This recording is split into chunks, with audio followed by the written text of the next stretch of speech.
O presidente da República ou o Congresso poderiam alterar a situação penal de Bolsonaro e dos demais réus em caso de condenação? Pode. A nossa lei prevê, eu tenho falado isso, a nossa Constituição prevê o indulto. Anistia, aí, nesse caso, é mais polêmico, mas o indulto, por razão humanitária, por exemplo, ele tem problema de saúde, qualquer presidente da República pode dar um indulto para ele. Fala, não, o ônus de estar preso. Agora, veja que indulto. Diferença entre indulto e anistia, Pedro? A anistia é por razão política. Quando você tem um crime político e você resolve anistiar uma categoria de pessoas ou uma pessoa específica. Isso só o Congresso pode fazer. Só o Congresso pode fazer. O indulto, ele é por razão humanitária.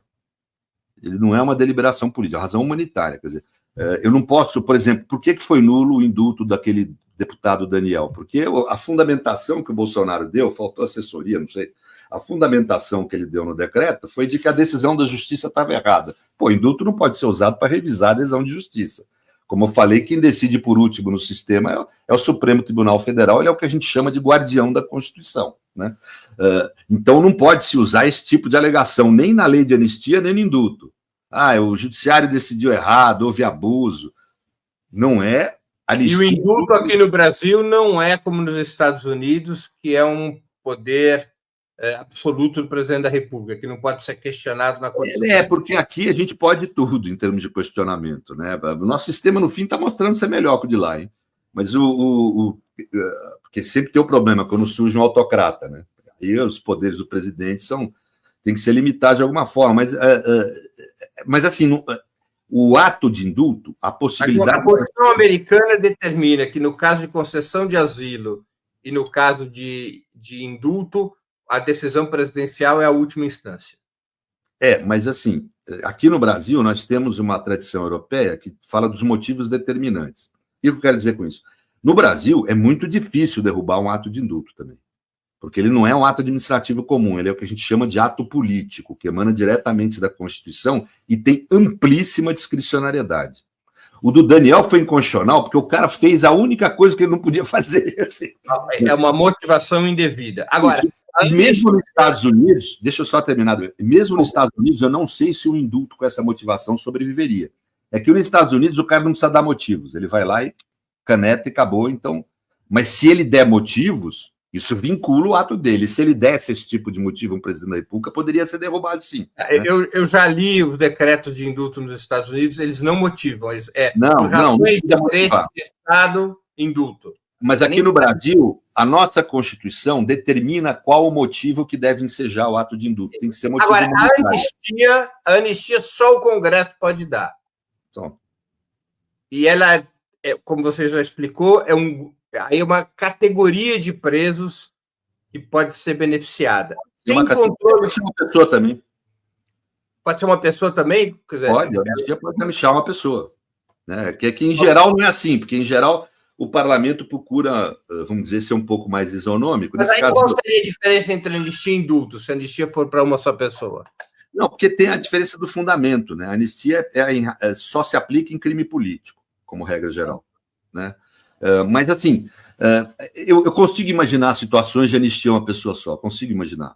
Não é comum. Nesse caso, por exemplo, não se cogita isso, porque ou você vai anistiar todos os envolvidos no crime de tentativa do golpe, ou não anistia ninguém. Agora, tem controle constitucional sobre a aprovação da anistia ou é uma decisão discricionária do parlamento? Tem. Eu tenho um livro meu que eu até quero fazer uma propaganda que eu vou estar soltando a segunda edição dele, mas é o Desvio de Poder na Função Legislativa, onde eu fiz no começo da década de 90, não tem nada a ver com bolsonarismo, onde eu mostro que certas leis estão sujeitas, inclusive, ao controle do que a gente chama de abuso de poder ou desvio de finalidade. Porque são leis que têm destinatário certo. A lei, como regra geral, ela deveria ter um destinatário incerto. Terem normas para valer para a sociedade como um todo. O Estado de estilo social, do pós-guerra, é que foi criando essas leis que têm efeito, que têm destinatários certos. A lei de anistia é um exemplo. Ela, mesmo que seja para um grupo, ela tem destinatários certos. Né? E quando tem destinatários certos, eu sempre defendi que, constitucionalmente, você pode controlar os motivos que ensejaram aquela lei. Se a motivação for substituir decisão do judiciário, né, implicitamente se falar que a decisão foi injusta, aí a lei é inconstitucional, na minha opinião. né? Outra questão, a nossa própria Constituição proíbe emendas constitucionais detrimentosas à democracia. Será que ela permitiria uma anistia a crimes cometidos contra a democracia? É um outro debate judicial para se fazer também, né? Se nem emenda constitucional é permitida, né? Então, esses são debates possíveis de se ter. Mas, assim, não se pode ingressar no mérito da decisão no sentido de querer substituir o parlamento. Não deve, é injusto se dar anistia. Aí não, né? A razão tem que ser jurídica e técnica para poder se decretar inconstitucionalidade de uma lei de anistia. E não são muitos casos que isso ocorreria, não. A possibilidade do parlamento é ampla, né? Seria muito difícil que o STF pudesse anular uma anistia aos participantes do 8 de janeiro. Eu acho que precisaria algo tipo aquele indulto do Daniel. Foi essa mancada jurídica que o Bolsonaro deu, sabe? Ele foi lá e fundamentou com base numa crítica ao Supremo. Aí não. Aí indulto não é para isso, né? O desvio de finalidade ficou muito evidente. Tanto que o Supremo decretou inconstitucionalidade por desvio de finalidade. Mas a anistia é mais complicado porque ela é para crimes políticos. Ela é destinada a crimes políticos, mas ela não pode ser um ato de revisão, primeiro. E segundo, tem que haver um debate judicial. Se a nossa Constituição não permite nem emenda constitucional contra a democracia, será que ela permite anistia de crimes recém-cometidos contra a democracia?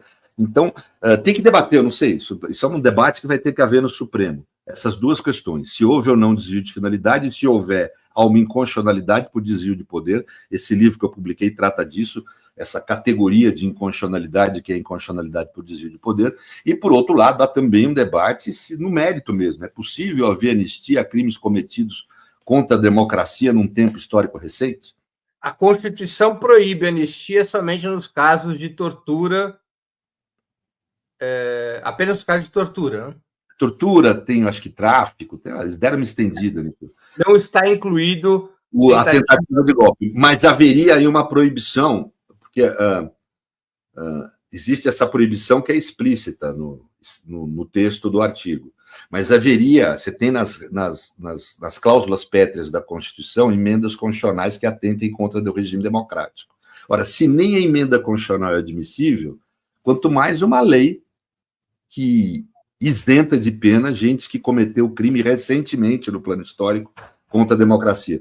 Não estou dizendo que é ou não inconstitucional, vai ter que haver um debate sobre isso. A questão não é tão simples assim, né? Agora, se dos debates legislativos ficar claro, pelas atas, etc., que foi em razão de um desejo de revisar a decisão do judiciário, aí é inconstitucional, não tenho dúvida. Anistia e indulto podem ser dados antes do trânsito em julgado de uma condenação, antes que todo o percurso jurídico, judicial, tenha se completado?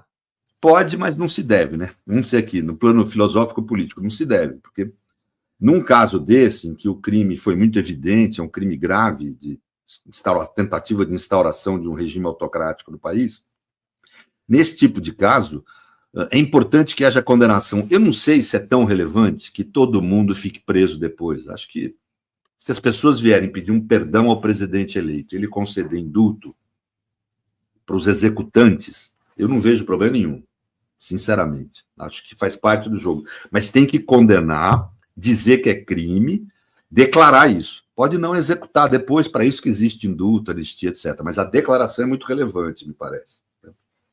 Mas agora, não há empecilho legal para anistia e indulto antes da sentença transitada em julgado? Não vejo isso, não vejo esse empecilho.